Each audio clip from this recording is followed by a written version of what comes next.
خنزیر کھلانے والا ظالم بادشاہ۔ پرانے زمانے میں بنی اسرائیل کا ایک بادشاہ تھا جو کافر ہونے کے ساتھ ساتھ بہت ظالم بھی تھا، جو لوگوں کو خنزیر کا گوشت کھانے پر مجبور کرتا تھا، اور جو آدمی انکار کرتا تو اسے سخت سزائیں دے کر ہلاک کروا دیتا۔ پھر اس زمانے کے سب سے بڑے عابد کو بادشاہ کے پاس لایا گیا۔ لوگ اس عابد کے مرتبے اور فضیلت سے آگاہ تھے۔ لوگ نہیں چاہتے تھے کہ اس عابد بزرگ کو بادشاہ کی طرف سے کوئی تکلیف پہنچے۔ چنانچہ ایک سپاہی نے عابد سے کہا، آپ مجھے ایک بکری کا بچہ ذبح کر کے دے دیں۔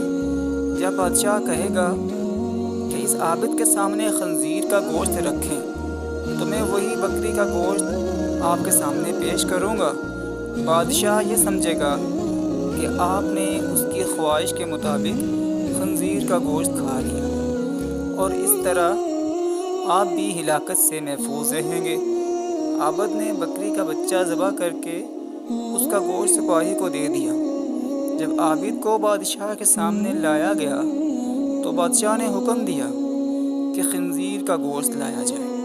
منصوبے کے مطابق تو اس سپاہی نے بکری کا گوشت عابد کو پیش کیا۔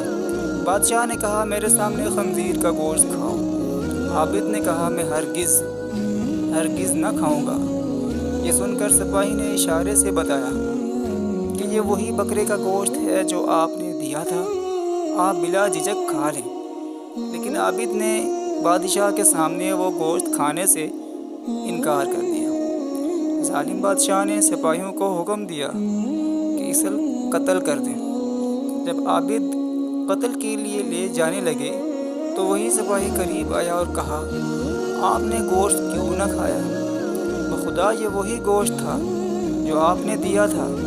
عابد نے کہا، ایسی کوئی بات نہیں، بلکہ میں اس بات سے ڈر گیا تھا کہ لوگ میری وجہ سے فتنہ میں مبتلا ہو جائیں گے، کیونکہ جب بھی کسی کو خنزیر کا گوشت کھانے پر مجبور کیا جائے گا تو لوگ کہیں گے کہ فلاں عابد نے بھی تو مجبوراً ہو کر حرام گوشت کھا لیا تھا، لہٰذا ہم بھی کھا لیتے ہیں۔ اس طرح لوگ میری وجہ سے بہت بڑے فتنے میں مبتلا ہو جائیں گے، اور میں لوگوں کے لیے فتنہ ہرگز نہیں بننا چاہتا۔ یہ کہہ کر وہ عابد خاموش ہو گیا، اور جلاد نے